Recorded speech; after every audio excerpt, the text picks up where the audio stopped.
പാല് നല്ല സാധനമല്ലേ, കാണാനും നല്ലതാണ്, കുടിക്കാനും നല്ലതാണ്, വളരെ ഹെൽത്തിയായ സാധനമാണ്. പക്ഷെ പാലിൻ്റെ പ്രത്യേകത അതിന് ആയുസ് ഭയങ്കര കുറവാണ്. എന്ന് പറഞ്ഞാൽ നിങ്ങൾ പാല് വാങ്ങി രാവിലെ കൊണ്ടുവന്ന് ഫ്രിഡ്ജിൽ വെക്കാതെ പുറത്തെവിടെങ്കിലും വെച്ച് കഴിഞ്ഞാൽ വൈകുന്നേരം ആകുമ്പോഴേക്ക് ചിലപ്പോൾ ചീത്തയാവും, പിറ്റേന്നാകുമ്പോഴേക്ക് എന്തായാലും ചീത്തയാവും. അപ്പോൾ അതിന് ആയുസ് കുറവാണ്. പക്ഷേ നിങ്ങൾ ആ പാലിനകത്ത് വൈകുന്നേരം ഇച്ചിരി മോരൊഴിച്ചിട്ടങ്ങ് വെച്ചാലോ, ഈ പാല് ശരിക്കും പിന്നെ അത് മോരായി മാറിയല്ലേ പിറ്റേന്നത്തേക്ക് ആകുമ്പോൾ. ഈ മോരിനൊരു പ്രത്യേകതയുള്ളത് അതിൻ്റെ ആയുസ് കുറച്ചും കൂടെ കൂടും.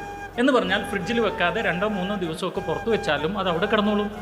അപ്പോൾ പാലെന്ന സാധനം പാലായിരിക്കുമ്പോൾ ആയുസ് കുറവാണ്, അതിൻ്റെ സ്വഭാവത്തിലൊരു മാറ്റം വന്നു കഴിയുമ്പോൾ അതിന് ആയുസ് കുറച്ചും കൂടെ കൂടുതലാണ് അല്ലേ.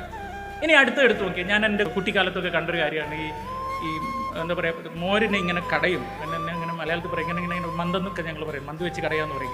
ഗിരി ഇങ്ങനെ കടഞ്ഞ് അതിൻ്റെ വെണ്ണ എടുക്കും. ഈ വെണ്ണക്കൊരു പ്രത്യേകതയുണ്ട്, വെണ്ണ മോരിനേക്കാൾ കൂടുതൽ ആയുസുണ്ട്. അതിന് ചിലപ്പോൾ കുറച്ചും കൂടെ കൂടുതൽ ദിവസം പുറത്ത് വെച്ചാലും ചീത്തയാവില്ല. എന്നാൽ ഒരുപാട് ദിവസം വെച്ച് കഴിഞ്ഞാൽ അത് അഴുക്കാകും, ചീത്തയാകും, നശിച്ചു പോകുന്നുള്ള വേറൊരു കാര്യം. എന്നാലും മോരിനേക്കാളും ആയുസ് വെണ്ണക്കുണ്ടെന്നുള്ളത്. ഇനി അടുത്ത ഒരു പ്രക്രിയയാണ്, ഈ വെണ്ണയെ നമ്മൾ അടുപ്പത്ത് തീക്കത്ത് വെച്ചിട്ട് കാച്ചും, നന്നായി അങ്ങ് ചൂടാക്കും. ചൂടാക്കി കഴിയുമ്പോഴേക്കും അതെന്തായിട്ട് മാറുമെന്ന് മനസ്സിലായില്ല നിങ്ങൾക്ക്, നെയ്യായിട്ട് കിട്ടുമല്ലേ. നമുക്ക് അതൊരു ബോട്ടിൽ ചിലപ്പം വർഷങ്ങളോളം സൂക്ഷിക്കാൻ പറ്റും. നിങ്ങളത് നോട്ട് ചെയ്തിട്ടുണ്ടോ?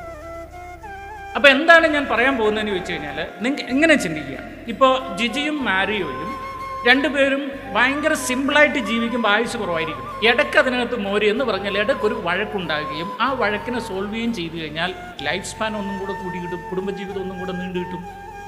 ഇനി അതിൻ്റെ ഇടയിൽ കുറേ പ്രശ്നങ്ങൾ വന്ന് എൻ്റെ വീട്ടുകാരിടപെട്ട്, ജിജിയുടെ വീട്ടുകാരിടപെട്ട്, നാട്ടുകാരിടപെട്ട് അതിന് കുറേയും കൂടെ ഭയങ്കരമായിട്ട് അങ്ങ് സ്റ്റെയർ ചെയ്ത് കഴിഞ്ഞാൽ അത് കടഞ്ഞെടുക്കുന്നത് പിന്നെ വെണ്ണയാണ്. അതിന് കുറേയും കൂടെ ലൈഫ് സ്പാൻ ഉണ്ടാവും.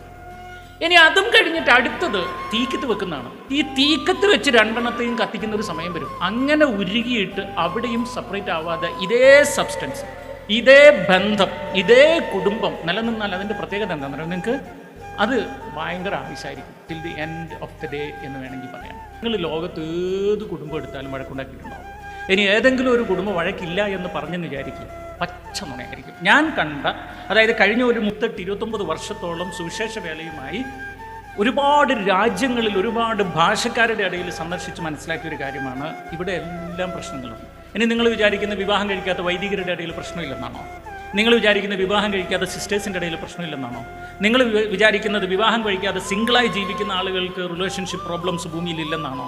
എവിടെ നോക്കിയാലും 2 മനുഷ്യർ ഒന്നിച്ച് ജീവിക്കേണ്ടി വന്നാൽ, സഹവസിക്കേണ്ടി വന്നാൽ ഏതെങ്കിലും തരത്തിൽ അഭിപ്രായ വ്യത്യാസങ്ങളും പ്രശ്നങ്ങളും ഉണ്ടാകും. ആക്ച്വലി അങ്ങനെയുള്ള പ്രശ്നങ്ങൾ നേരിട്ട് സോൾവ് ചെയ്ത് മുന്നോട്ട് പോകുമ്പോഴാണ് പാലിൽ നിന്നും മോരിലേക്കും, മോരിൽ നിന്നും വെണ്ണയിലേക്കും, വെണ്ണയിൽ നിന്നും നെയ്യിലേക്കുമുള്ള ആ ഒരു യാത്ര നമ്മൾ